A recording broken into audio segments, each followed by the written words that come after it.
if you can build essential qualities about yourself, then you won't seek validation from others all the time, right? You can trust that there's something about you that you like. And I think that for many people is very difficult actually, and it isn't perfect as well. Like there will be days where you doubt yourself. There will be days where you are beating yourself up for whatever it may be. But I think definitely one of the most important things that they and my grandparents sort of taught me growing up was that if you can find some essential things that you like about yourself or want to cultivate within yourself and you hold true. I think that is the best that you can do, really, and those are things that will remain rock solid even when times are tough and when things are not going well. And actually, those are the things and the people that stay with you. You know.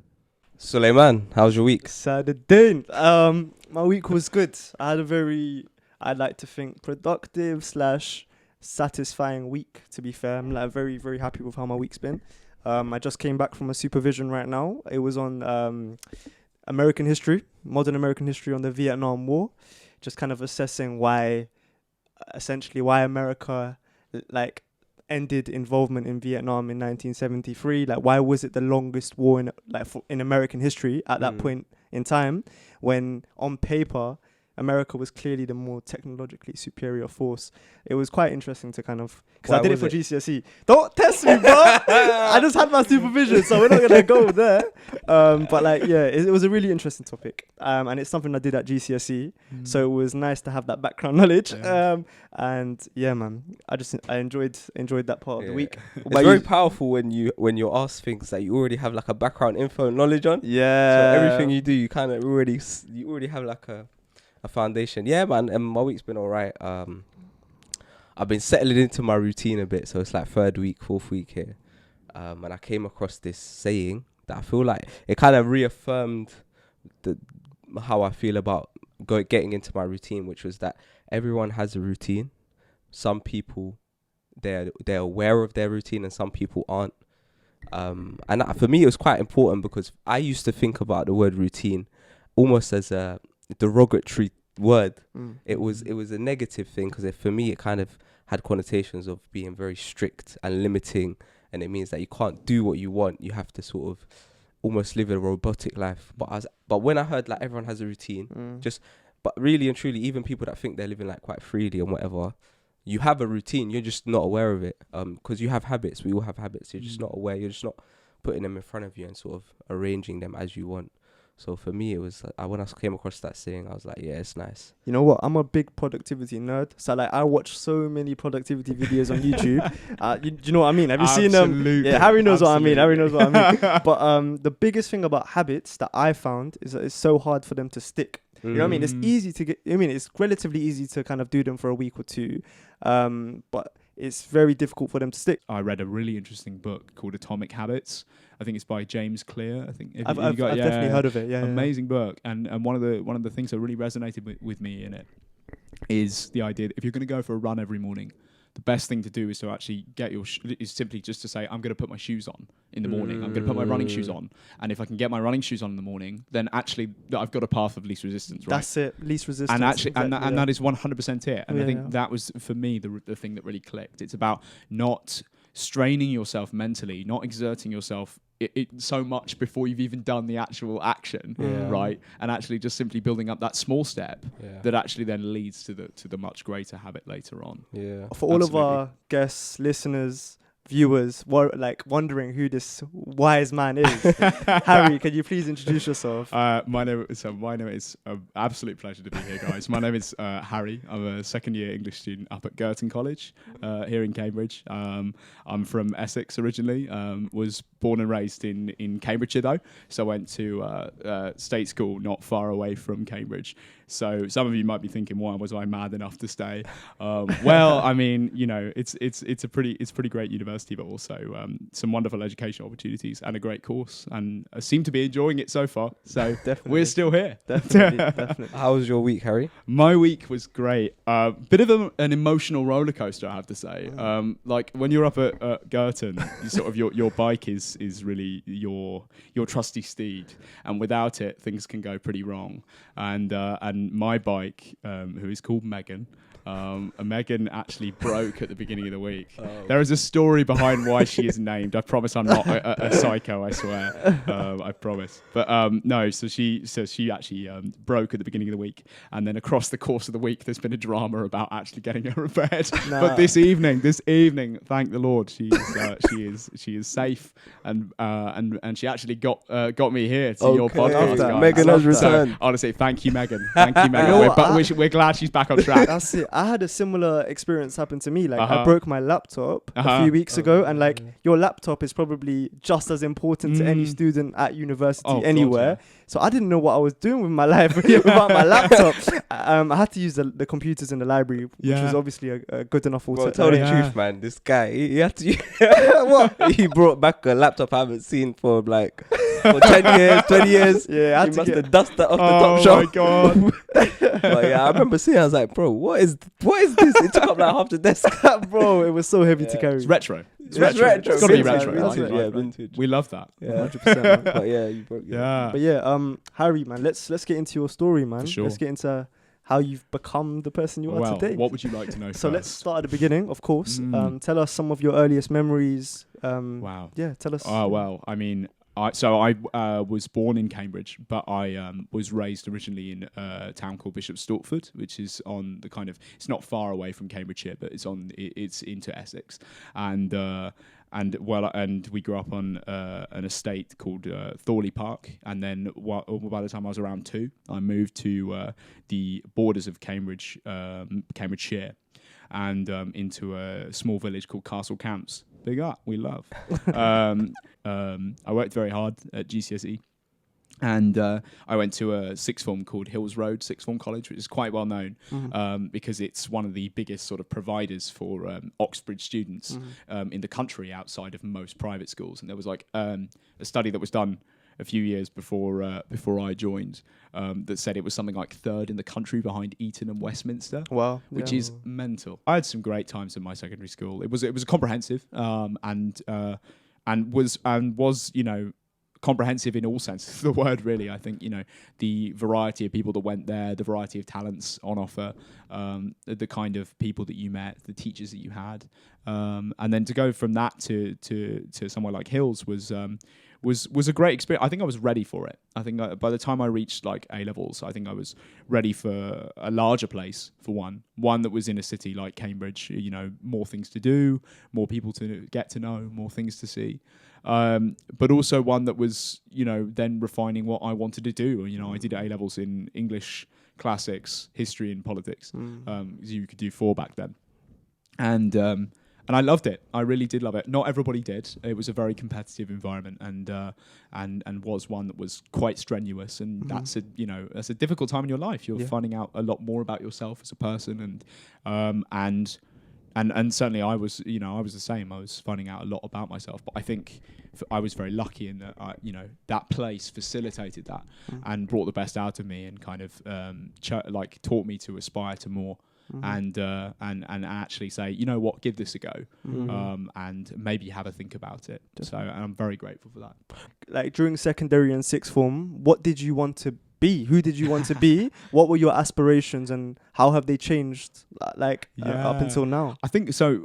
Like I said, I was never a really sporty kid when I was growing up, and I was quite happy to sort of be. I was doing a lot of drama, so I just assumed that I'd be an actor. I'd eventually I think everyone at one point in their life wants to be an actor. Phase. I just literally, I think honestly, and I think as and that was great, and to be honest, I'm still doing drama and theatre while I'm here at uni, and very grateful to be doing that.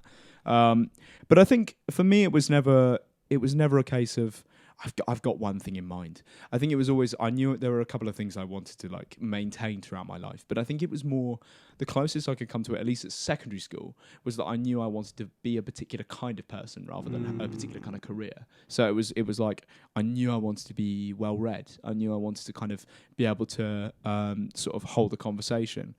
I knew I kind of wanted to be relatively extroverted but still reflective. You know, it was kind of, and that sounds like This is really interesting. I know that sounds really deep for a 14, 15-year-old, but I genuinely cannot pin it down to like a specific career. Were you That conscious actually- of this fact then, or are you like with I think retrospectively, Okay, definitely retrospectively, Okay. because I think it was a lot more nebulous than Yeah. like a specific career path.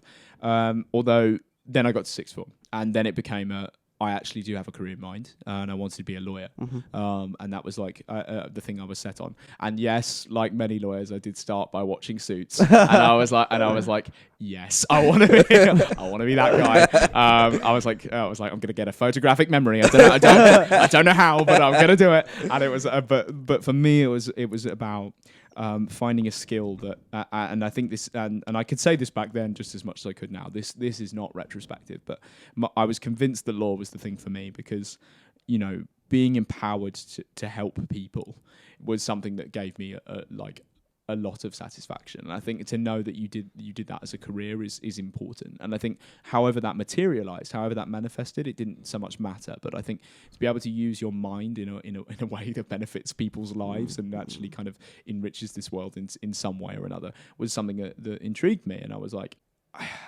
I was looking at figures growing up, like I guess Barack Obama and other figures who I know who had been through the legal path and possessed qualities and a kind of sort of intelligence about the world that I wanted to emulate. I absolutely wanted to emulate, and I saw as a really important step in taking your place in the world and trying to do something with it. And so for me, it was when I reached sixth form, I was like, I know I'd like to do really like many people, you know, I want to do something with my life, but I want to do something that gives back in some way.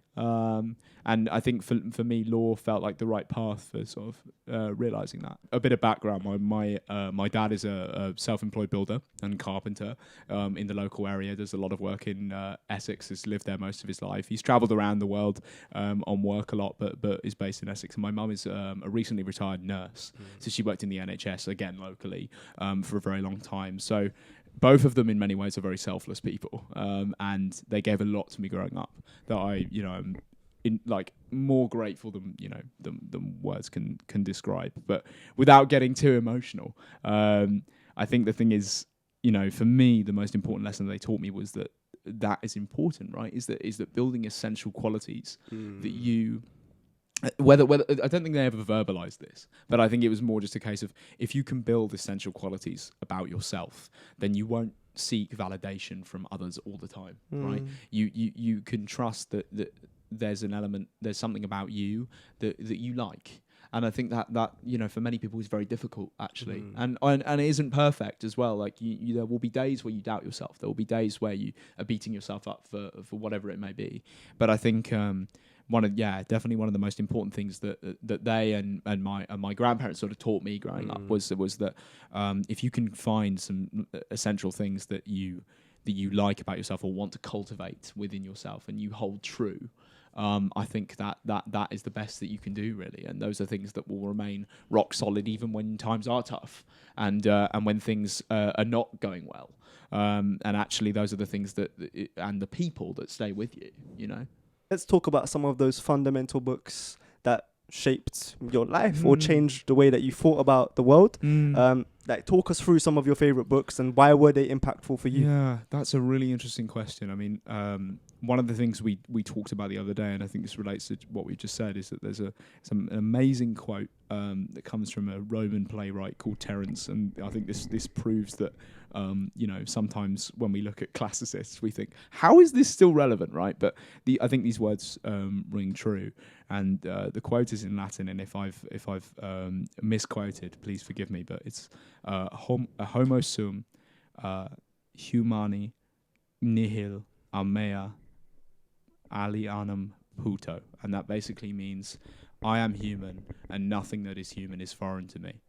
And I think as a principle for what we've just been talking about, right, that couldn't be more relevant.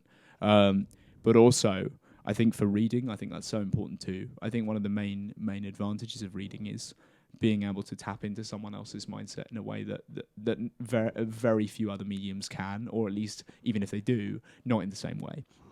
So for me, growing up, I think one of the most impactful books I read from a young age was Homer's Odyssey. So like, where I was actually like read stories, and I did it. Did you guys ever read the Percy Jackson books? Yeah. Right. Yeah. So like the kind of the books that were about like Greek gods Yeah, and all yeah, that. So yeah, I was yeah, like, yeah. I was super into like classical mythology. I was a complete nerd for that stuff. But for me growing up, it was like Homer's Odyssey was the first time that like I was read like bedtime stories that were based on like the Greek myths and like Homer's Odyssey, and for me, it was the kind of the color with which it provided the world, like in terms of the kind of stories it was telling, but also the humans behind them. Because regardless of like how fantastical they became or how ridiculous the scale was or whatever it may be, fundamentally it's about a guy trying to find his way home and to his wife, and it takes him 10 years to get back across a relatively small kind of spread of ocean, but it's a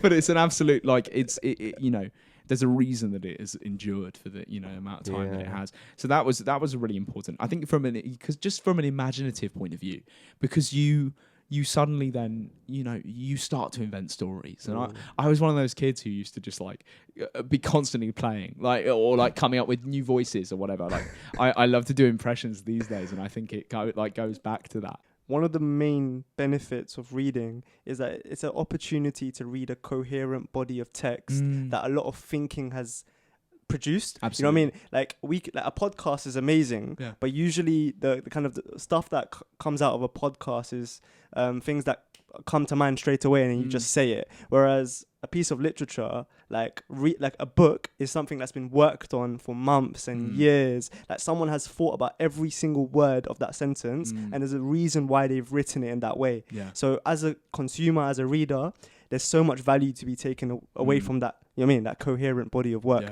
So that's number one. The second point that I really want to like drop into this conversation, I want to see what both of your thoughts are what our expectations from reading a book should be.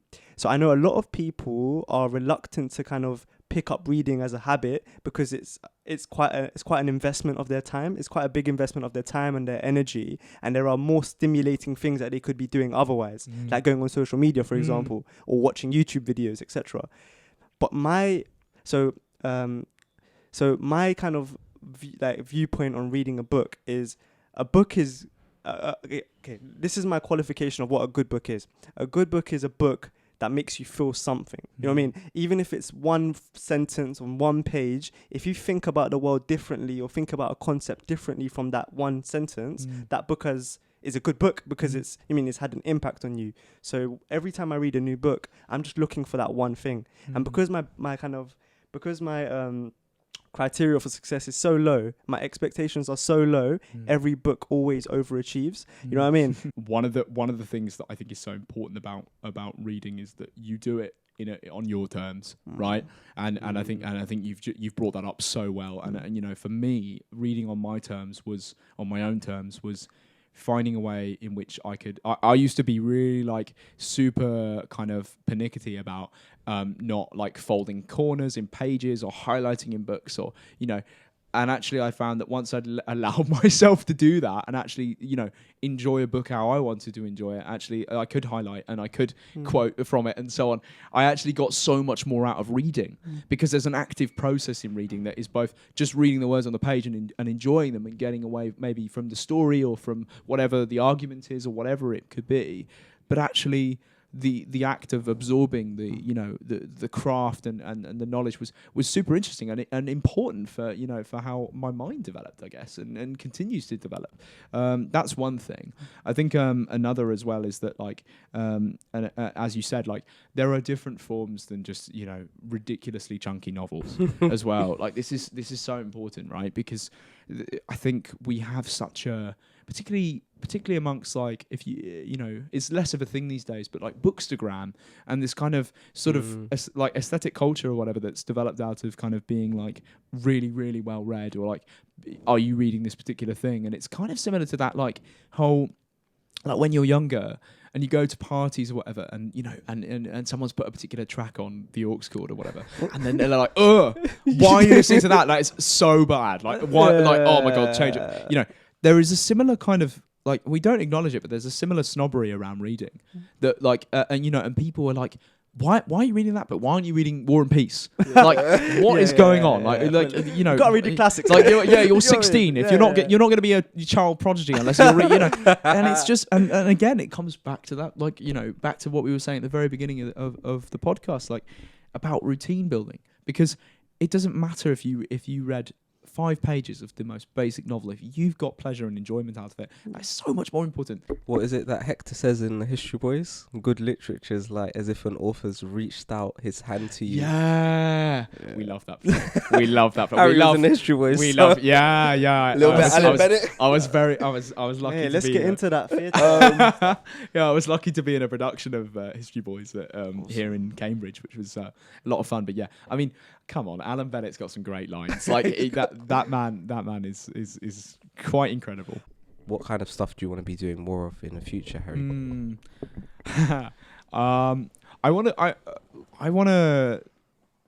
found, if we're still going on this really inspirational journey, okay, I found this this really great speech which I would recommend to all of the listeners right now, and it's actually part of a series that's produced by the Almeida Theatre in Islington in London, and it's on YouTube, and it's called Figures of Speech by the Almeida Theatre. And Figures of Speech has this one speech which is from Andrew Scott, famous actor, and he repeats a speech that's written by a lady who I believe her name is Gloria Thompson, and an utterly inspiring African-American lawyer. And she gave this speech to a group of graduates, and they sort of retrospectively named the speech Choose One of Five. And the idea is, have you guys heard of this before? You should absolutely listen to it. It's wonderful. But the idea is that you've got 5 options of the kind of person you want to be when you graduate uni. And the first 4, without spoiling too much, are in some way or another, not necessarily bad, but narrow in some way. They've got a kind of narrowness to them, or a lack of perspective. But the 5th one is by far and away the most strenuous, but it's also utterly rewarding. And she finishes the speech by saying, if you choose number 5, you need to come and talk to me. You need to come and tell me about it. And it's as I say, I won't spoil too much about it, but number 5 is encapsulated by this wonderful part of the speech that she made, where she says, this one is strenuous, right? And she says, but the best I can come to it is sort of hang loose, but stay vibrantly alive. And I think that's if I could encapsulate a life philosophy or something I'd love to live by. She also says in choosing number 5 that as well as that kind of maxim, she says that graduation is just a tiny pause for breath in what should be and will be a lifetime of education. And I think that idea of a lifetime of education is all that I could ever really want. Is kind of like, regardless of I've been very lucky since coming to uni, in that I've managed to, despite being an English student, acquire a job. So I'm going to be a lawyer when I leave, which is very, very exciting, and trained to be a solicitor. So kind of realizing that dream. But believe it or not, we have graduate prospect. It's actually incredible. It's a miracle. But the thing is, sorry, all English students. But that idea of having a lifetime of education, of meeting new people and gaining new experiences and absorbing knowledge and breaking out of your immediate purview, trying to find things that will undermine your views, challenge your views, strengthen your views, whatever it may be. But as long as you are consistently committing to that, that's what I want to aspire to more than anything else. And I'd encourage your listeners to do the same. Very much sticking to our mantra, genuine conversations with good friends. We'd love to hear it. It's been an absolute pleasure, guys. Like, honestly, thank you very much for having me. Thank you so much for coming on, man. Awesome.